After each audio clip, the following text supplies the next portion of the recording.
据岛内媒体报道，5月29号，2艘解放军小型登陆艇罕见进入到金门所谓限制水域。这一举动在岛内引发热议，有观点认为，赖清德当局只要挑衅一次，就会少一样东西。外界观察指出，经过近几年的台海大练兵，解放军在台海的军事行动已经形成4个常态化。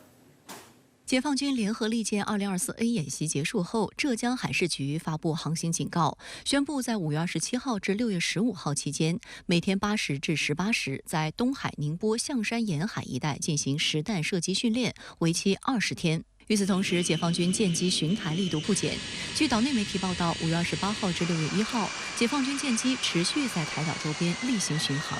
台防务部门通报，5月29号的规模最大。自当天下午15时20分起，陆续有解放军各型主辅战机共计28架次，其中18架次越过所谓海峡中线及其延伸线，进入台岛北、中部及西南空域，配合军舰执行联合战备警巡。而据6月1号的最新通报，此前24小时内，解放军战机9架次、舰艇6艘次及海警船4艘次，持续在台海周边活动。其中有8架次军机越过所谓海峡中线，进入台所谓西南空域。观察指出，解放军近来台海大练兵已经形成多个常态化。首先是快速反应常态化。去年4月，针对蔡英文窜美，从解放军东部战区发布声明，将组织环台岛战备警巡和联合利剑演习，到宣布战备警巡和演习开始，仅间隔了1个小时。 其次，联合作战常态化，解放军多军兵种兵力在台海周边扩大行动强度，意味着制空权和制海权都被解放军牢牢掌握在手中。第三，不管是从时间、空间，还是从作战平台的角度，解放军在台海地区都已形成全项压制常态化。最后，解放军对台独的军事设压已经不局限于大型军事行动，而是贯穿到了日常。现在我们看到今后期就是说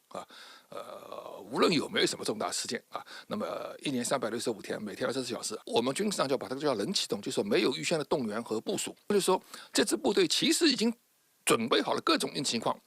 只要需要一声令下，马上就可以进入状态。另据台湾联合报等岛内媒体报道，台海巡部门6月1号宣称，解放军2艘陆军补给船 KD161和 KD162于5月29号上午9时许进入到金门以南所谓限制海域约40分钟。金门海巡部门随即前往应对，并通令战备部队加强戒备。 不过，对于台海巡部门补给船的说法，岛内退役少将厉正杰认为，简直大错特错。从外形看，明显就是登陆艇，因为这种船不可能停靠于一般码头。说人家叫补给船，怎么会是补给船呢？我跟各位讲，这种登陆艇长得样，它不可能一般补给来用，这就是这个放大的船。大家特别注意一下这条船我们仔细看一下，它这边有2门是。 左右2边各有2挺的这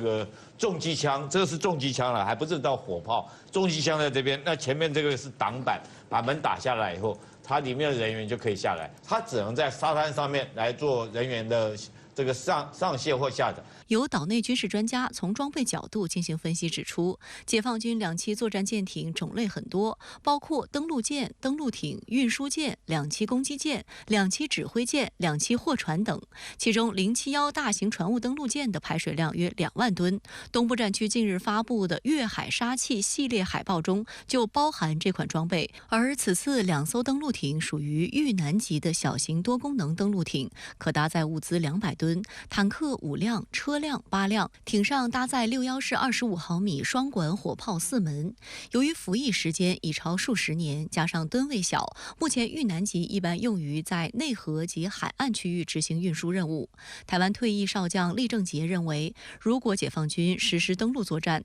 这么一款登陆艇对于金门周边一些小岛1艘就已经足够。大家注意到，这张是我们陆战队自己的相片。那各位要看到，除了这个步兵下来以外，后面来讲，这边有一部车辆。那解放军这种为什么叫2栖登陆艇呢？它上面可以带一辆战车，然后同时也可以装载步兵。那我特别强调的是，这次来讲的话，它有2艘，对不对？那你要想象说，它2艘的话，可能什么？会不会1艘带着战车，另外1艘带着步兵，然后实施2栖登陆作战？这是第一个。那我特别要强调一件事情，现在来讲的话，我们这个不管是大胆、二胆、猛虎屿这几个岛。事实上都非常适合这种艇来实施登陆作战。其实像大胆、二胆这些岛上面根本就没有重型装备，一些重型装备来讲也没办法保养。那如果突然冲上来一辆战车，只要一辆战车就够了，步兵战车搭配在一起的话，那我们岛上的官兵怎么办？金门位于厦门湾内，东西两侧都有大陆港口，船只往来非常密集。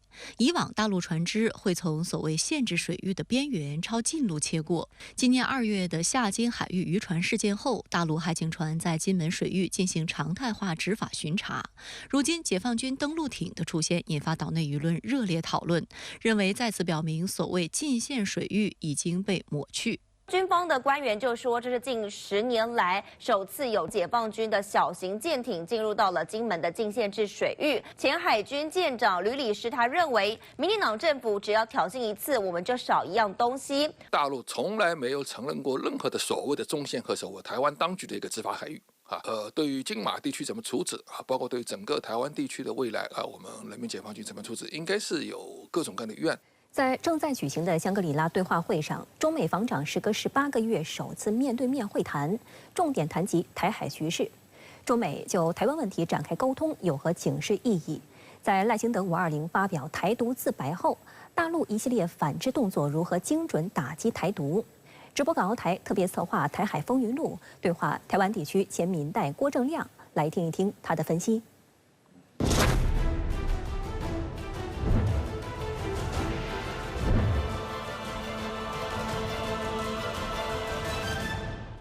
为什么防长 Austin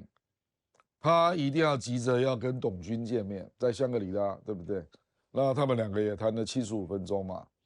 那事后也表达沟通不错，希望能够继续啊。美国为什么还是要来做这件事？他要避免失控嘛。那美国会焦虑啊，所以他要下来提醒你一下，说。你不要错估形势啊！郭正亮来自台湾高雄，毕业于被誉为台湾第一学府的台湾大学，而后前往美国耶鲁大学攻读政治学博士学位。郭正亮曾是民进党内的核心成员，多次代表民进党高票当选民代。然而，蔡英文当局上台后，郭正亮经常在时评节目中评论民进党有意恶化两岸关系，被不少党内人士点名要求开除党籍。直至去年5月19号，郭正亮正式宣布退党。对于台湾地区新任领导人赖清德520演讲，本就不乐见两岸关系被民进党毒害的郭正亮坦言，赖清德让两国论台面化，令各界倍感担忧。就当你讲互不隶属那结果那个整个讲话的脉络都是中国台湾，中国台湾，哇，那这很严重啊！我觉得这个绝对不是蔡英文路线蔡英文路线是比较接近李登辉路线就走在擦边的边上这样了。那赖清德是已经又往前踏了，他那个就职演说就是一个台独的告白，就是太鲜明了啦。那你这个旗帜鲜明到大陆完全没有转圜空间，你知道？就你这种讲法根本就已经脱出现有的两岸人民关系条例了嘛？那你要叫两岸怎么走呢？两岸人民关系条例是台当局在统一前为规范两岸之间的民间往来而订定的律例，1992年9月18日起施行，是台湾当局处理大陆事务的重要规范之一。民进党及民代曾多次提案修改条例，删除其中国家统一相关文字，此举被外界认为向法理台独靠近。国台办也曾多次予以批驳。如今赖清德的表态显示其不愿承认该条例。郭正亮认为，这充分显示赖清德毒性更重，也必将激化两岸局势。所以我觉得，无论如何，赖清德一定要回到两岸人民关系条例，不然我觉得没有解啦，因为没有退路嘛。那没有退路你如果未来的反应都还是没有两岸人民关系条例的这样的强硬的两国论那我真的不知道未来会发生什么事了。在赖清德这份台独自白发表2日后，中国人民解放军以雷霆之势在台岛周边开展联合利剑 2024A 演习，明确指出这是对赖清德520谋独挑衅的坚决惩戒。郭正亮指出，赖清德当局不要再错估形势，当前两岸军力对比的倾斜态势已经十分明显，台独越挑衅，岛内民众就会越不幸。如果是军事专业人士就知道，是空前的严峻因为它逼近，而且就作战位置，然后在60个小时之内就形成围困的态势，而且包括本岛、外岛，这个其实很清楚，因为战争它有它的逻辑啦，所以我们稍微了解一点军事还有战争逻辑的人，就要提出一点提醒就是说，这个非同小可啦，是玩真的你不要以为人家是玩假的那当然，我们政府在鼓励民心士气上，有时候会故作轻松状啦。可是我希望他心里知道了就是你心里要了解这个实际的状况。近年来，民进党当局全面配合美西方遏华战略，赖清德更在就职讲话中极力祈求外部势力撑腰打气，鼓吹台湾位居第一岛链的战略位置。但郭正亮注意到，此次解放军演习后，美国方面不仅没有采取高调对抗态度，连一贯反华的美国众议院外交委员会主席麦考尔窜台时，也警告赖清德直流，中国有些红线，美方不能跨。